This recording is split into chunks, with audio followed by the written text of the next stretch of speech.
Pride Month. Plus, despite hurdles, this crewed spacecraft reaches the International Space Station. And find out about the FDA's recommendations to prevent bird flu from spreading. Newswatch starts right now.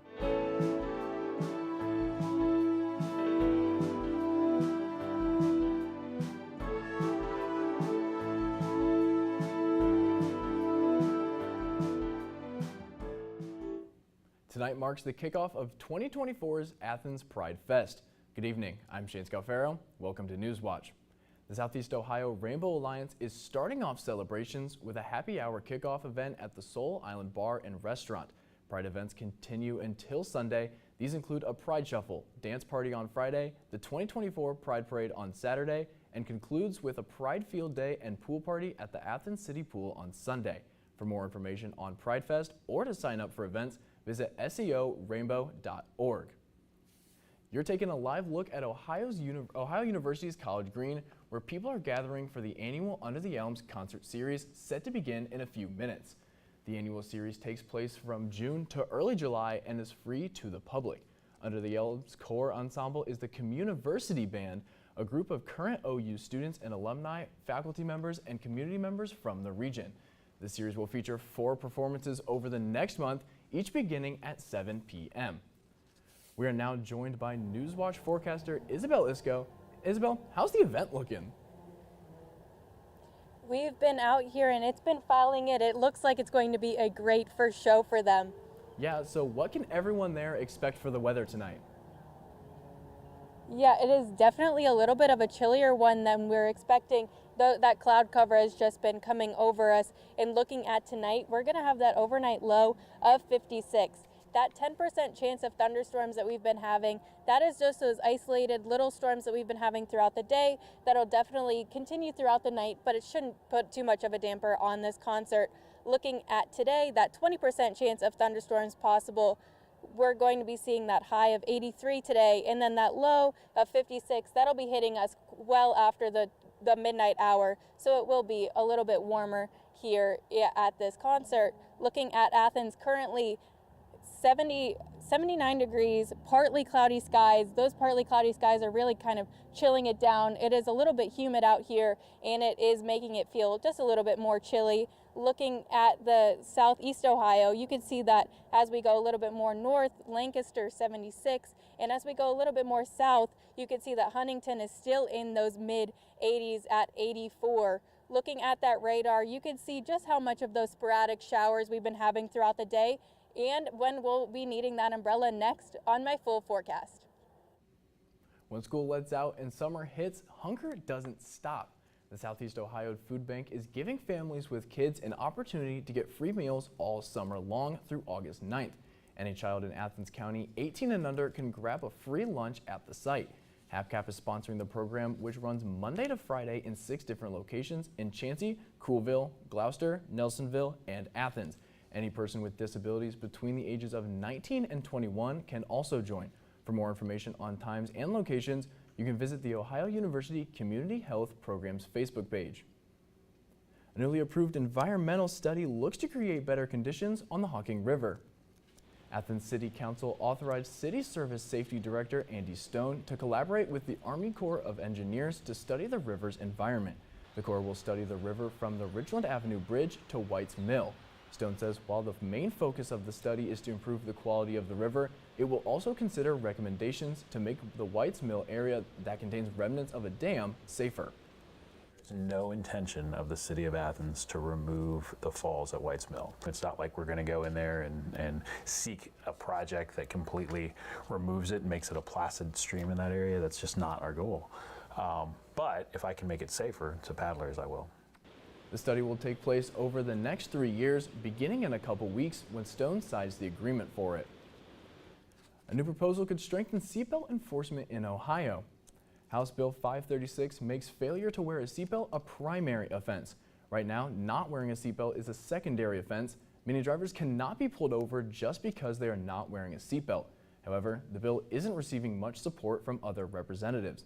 Republican House Speaker Jason Stevens says that many Republicans feel that the bill infringes on individual freedom. The bill has no co-sponsors, but is backed by Governor DeWine. Construction on I-70 in Zanesville is receiving extra attention from the Ohio State Highway Patrol. Governor DeWine announced enhanced OHP presence began on Memorial Day for the I-70 construction zone and several other sites. Highway safety experts say the period between Memorial Day and Labor Day are the 100 deadliest days on the road. This is also peak construction season. A new bill would ban the Ohio law enforcement agencies from using quotas on traffic tickets. House Bill 333 would restrict the use of quotas for minimum arrest and tickets. This includes other monthly citation totals, which could be labeled as goals or performance standards. Some law enforcement agencies allegedly use these to evaluate, promote, or even compensate its officers. Despite suspicion from drivers, many agencies maintain they do not have quotas. But this bill would require the Attorney General's office to release an anonymous form which officers would use to report use of quotas. A bill that would restrict schools from having a say on how students wear their hair is set for a vote by the full House. House Bill 178 addresses the issue of hair discrimination applying to public employees and public schools. The House Bill Civil Committee passed the bill with a 9-3 vote. It was proposed by Democrat Juanita Brent. The vote by the full House has not yet been scheduled. East Palestine residents are receiving some relief from the IRS over payments from Norfolk Southern stemming from the toxic train derailment. The IRS says those payments from the railroad to pay for things like temporary housing and replacements of belongings are not taxable. Payments for lost wages are still taxable. The railroad estimates it paid more than $21 million to residents as part of more than $107 million in assistance it has offered to communities. People who already paid taxes on the payments can file amended tax returns.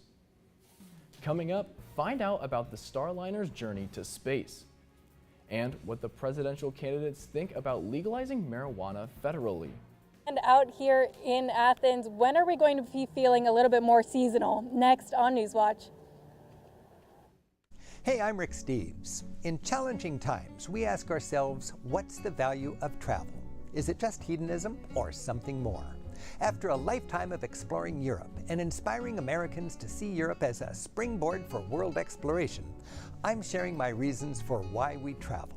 Join me for a candid and inspiring love story that vividly celebrates the rewards of exploring our world. Tonight at 9:30.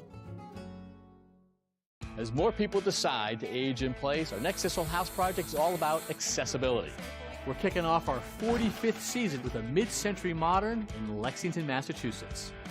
The family has to update it and make it more accessible for their 13-year-old son, who will soon use a wheelchair. Ramps, level thresholds, and an easy-to-navigate layout are just some of the features on this project that we're calling Modern with a Mission.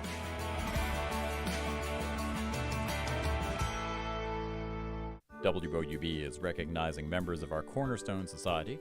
The Cornerstone Society is a group that wants to ensure the future of public media in our region. It includes people across our area who value news, entertainment, and cultural programming, as well as the educational services WOUB provides. Also included are graduates of Ohio University who took part in the WOUB Student Professional Development Program. Thanks to the Cornerstone Society for their generous support. To learn how you can be involved, email woub@woub.org. Oh, there's one right next to us. An ocean giant is disappearing. What's the cause? And what will it take Launching! to save them? Give nature a chance and it'll come right back. That's what we're asking for, is to give the right whale a chance. Saving the Right Whale on Nova.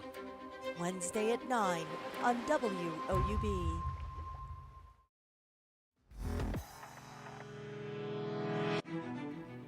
Boeing's Starliner spacecraft successfully launched into space. This is the 6th time in U.S. history a crewed spacecraft was launched into space. But the launch was not without complications. A number of issues caused the previous crewed launch attempts to be canceled on May 6th and June 1st. Jen Sullivan breaks down the Starliner's journey and explains what happened on board. We have confirmation of contact and capture. Boeing's Starliner spacecraft successfully docking at a space station Thursday, a moment that was a decade in the making, marking the first time the spacecraft launched into space carrying a crew.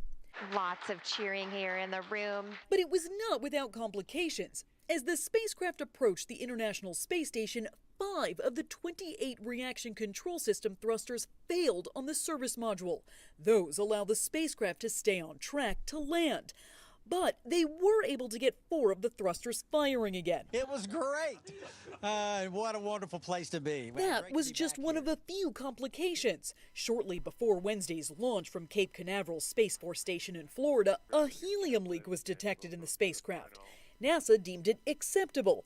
But after taking off, 2 more helium leaks were discovered. Looks like we picked up a couple more helium leaks. Boeing says helium is used to fire the spacecraft's thruster system and is not combustible or toxic. The spacecraft carried 2 astronauts on board, Butch Wilmore and Sonny Williams.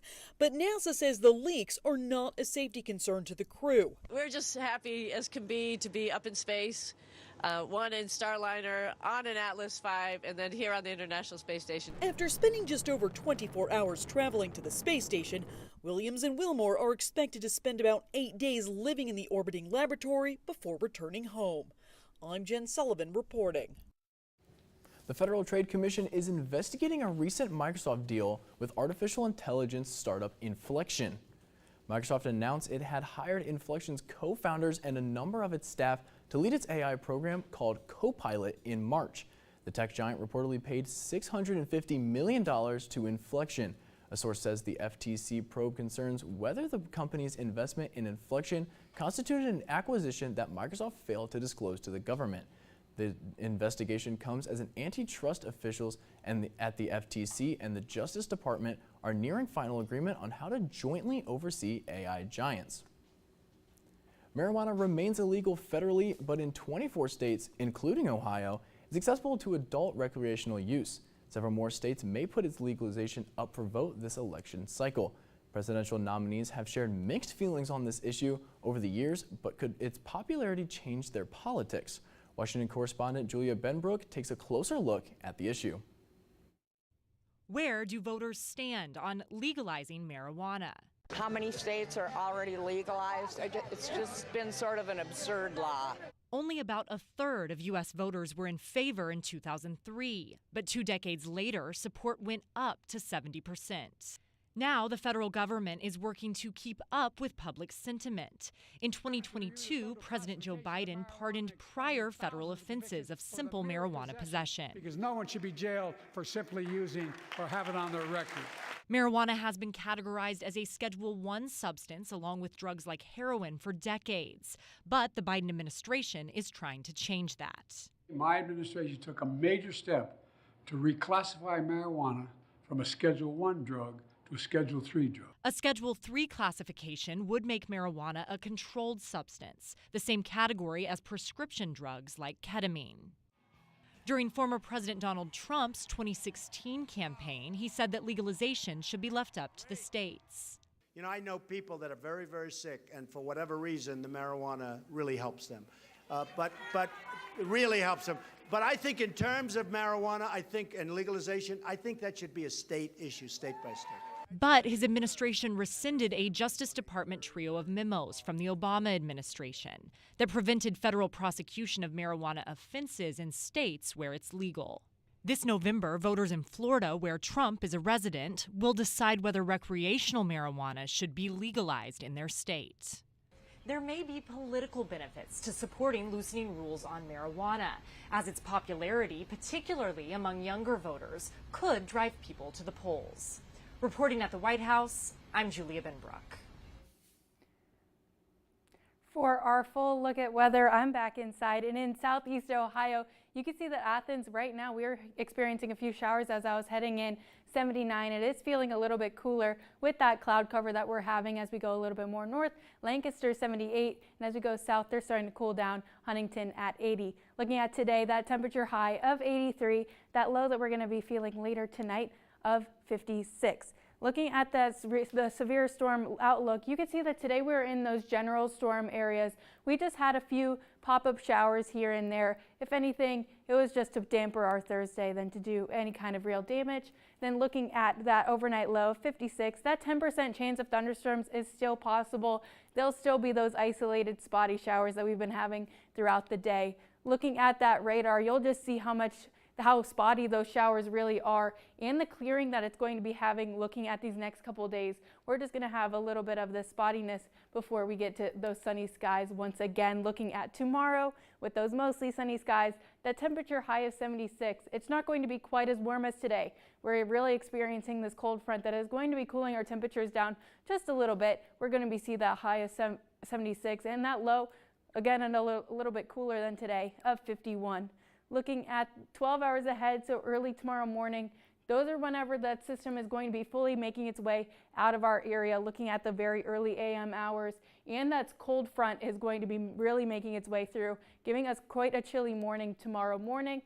Looking at this time tomorrow, we're going to be in the clear. We're going to have those mostly to partly cloudy skies, and it's really going to be clearing up for us for our Friday. Looking at Saturday morning, that is whenever we're going to be still in this high pressure, but we're going to be starting to see this low pressure system building that's going to be giving us the chance for some thunderstorms looking at our Sunday and into Monday. Looking at Saturday night, that is whenever, excuse me, that high pressure system is going to be sitting over us and be giving us those clear skies continuing until we hit Sunday and we get hit with this. We're going to be seeing on that 7-day outlook that we're going to be having a little bit cooler temperatures for Friday, but once we hit Saturday, we'll be back in those 80s, and then Sundays whenever we're on a little bit of a stretch of these 70-degree temperatures.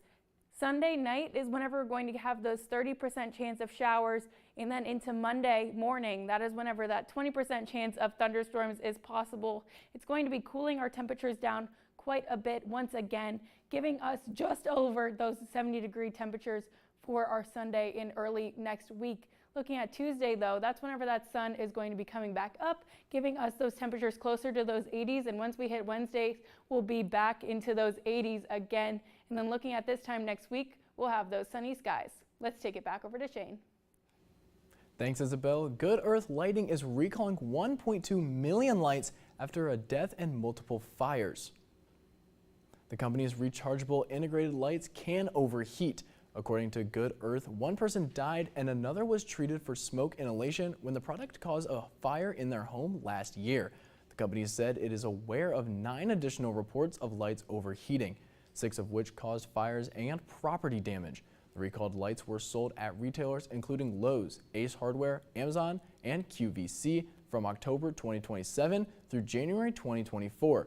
Consumers are being instructed to stop using the product. Red Lobster has identified the locations that are in danger of shutting down if a court approves its plan following bankruptcy. The company filed for bankruptcy last month and wants to shutter several dozen more restaurants. Red Lobster said it had more than $1 billion in debt and less than $30 million in cash on hand. The chain plans to sell its business to its lenders in return for financing to keep operating. Part of the plan is to close some of its nearly 600 restaurants. Red Lobster already closed roughly 50 U.S. locations a few weeks before bankruptcy. Up next, find out about health risks from a low-calorie sweetener. And for the latest from Newswatch, follow us on X, formerly Twitter, Instagram, and YouTube. Let's start at the beginning, shall we? I can't wait. Back in the game, bringing the thunder, I'm making waves. People will be watching your every move. I can handle it. Let's go. So, what's your secret? Things are starting to move in the right direction. Tell us everything. Are you ready for more? Just getting started, locked on the target. Are you ready for more? No one is going to tell me who I can or can't be. Troubles, honey? Like you wouldn't believe. Hop in. Every day, I see the evidence of all that love can do. Whatever happens, we'll be together. There's nowhere else in the world I'd rather be. This was perfect. Have you ever wanted to visit Hotel Portofino? Let me help you enjoy this special place. Hi, I'm Walter Uzzolino, executive producer of Hotel Portofino. Join me in our upcoming special and allow me to be your guide to the food and the fun, to the sun-kissed beaches and the secret romances in Hotel Portofino, touring Portofino. Sunday at 9 on WOUB. In hospital, you deal with cases. On the district, you deal with people. When mothers come to us, they bring everything they are with them. There's nothing nicer than a fresh start. You have done your best. Sometimes our best must be enough. We're gonna take good care of you. We're with you now.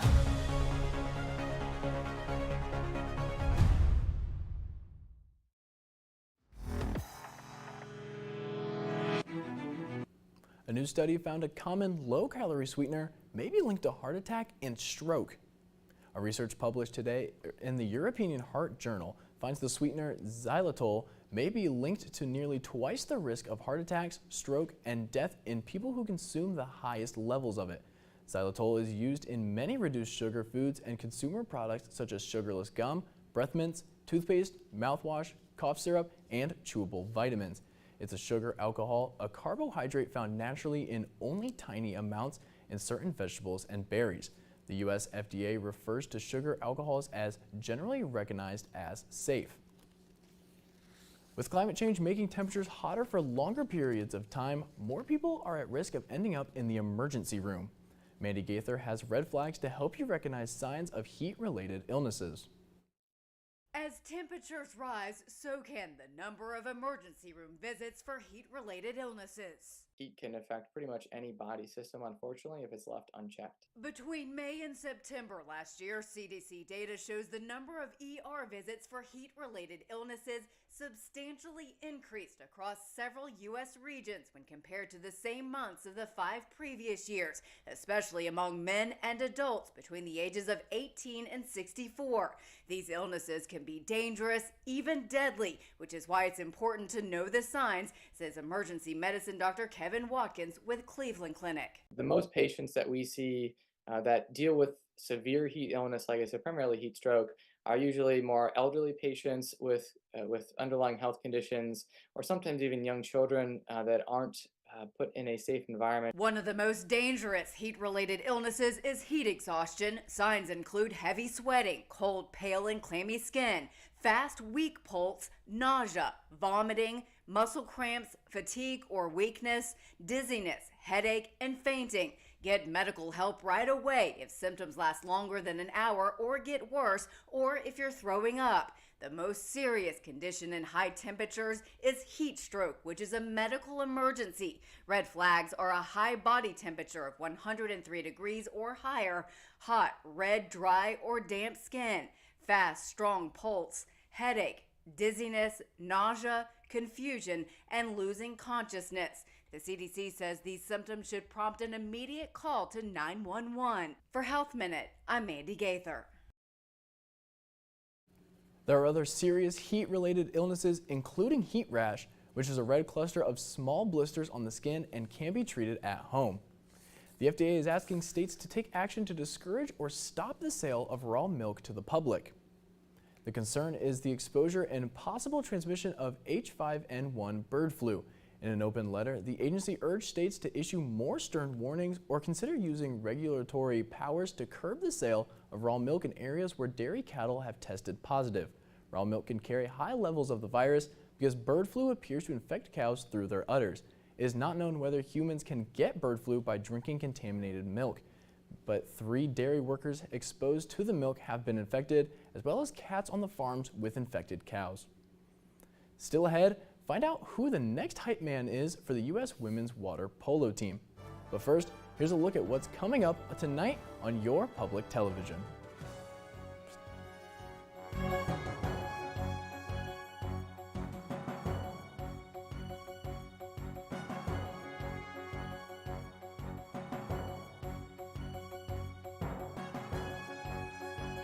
For more than 70 years, WOUB Public Media has been the place where people in our region turn to learn how stories of the past ignite the imagination of the future. It's where information, entertainment, and education work together to inform, enlighten, and inspire generations. It's the place where the community gathers to hear and see our world in new and innovative ways. WOUB, the public media you trust that's worthy of your support. Ohio University is the license holder for WOUB Public Media. The Ohio University Board of Trustees is fiscally responsible for the university and its activities. The trustees will hold their next meeting on Thursday and Friday, June 13th and 14th on the Dublin campus of Ohio University.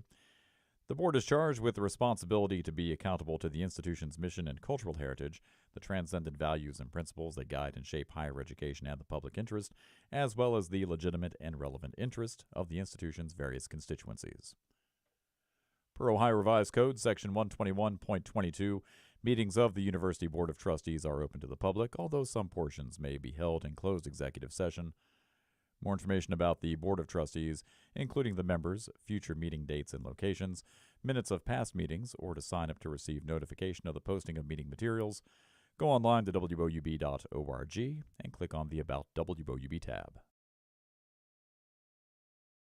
This November's election will be critical. We will be electing a new president, a new Congress, and scores of state and local leaders. We'll be asked to approve initiatives from abortion to taxes to education. Do you know what's at stake? Will your voice be heard? Many states have made changes on where, when, and how you can vote. To find out what's on your ballot and what you need to know to make sure your vote is counted, go to pbs.org/preservingdemocracy.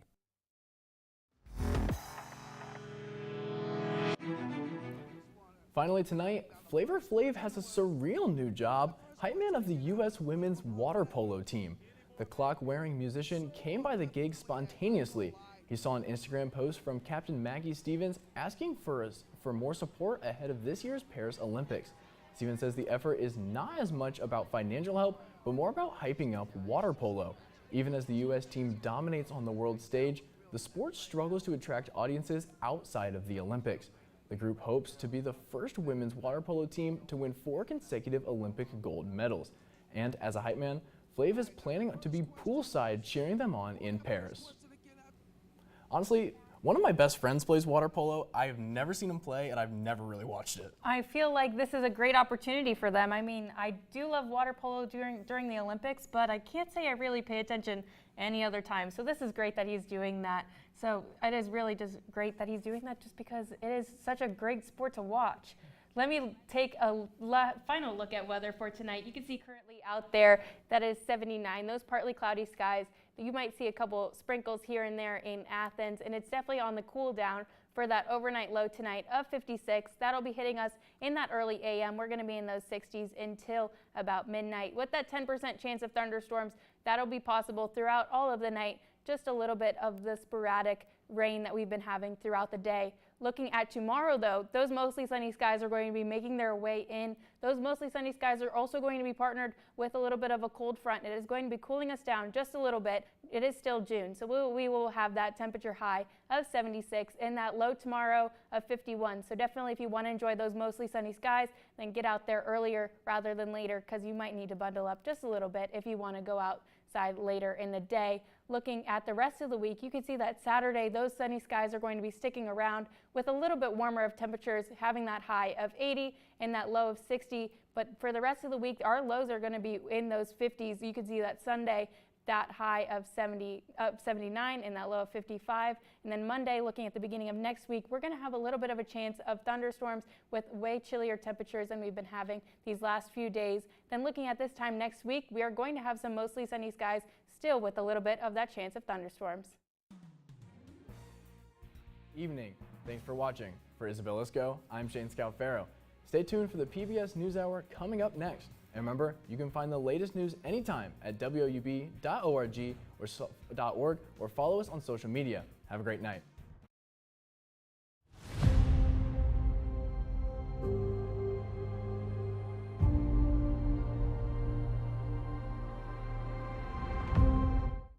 Over 200 local newsrooms,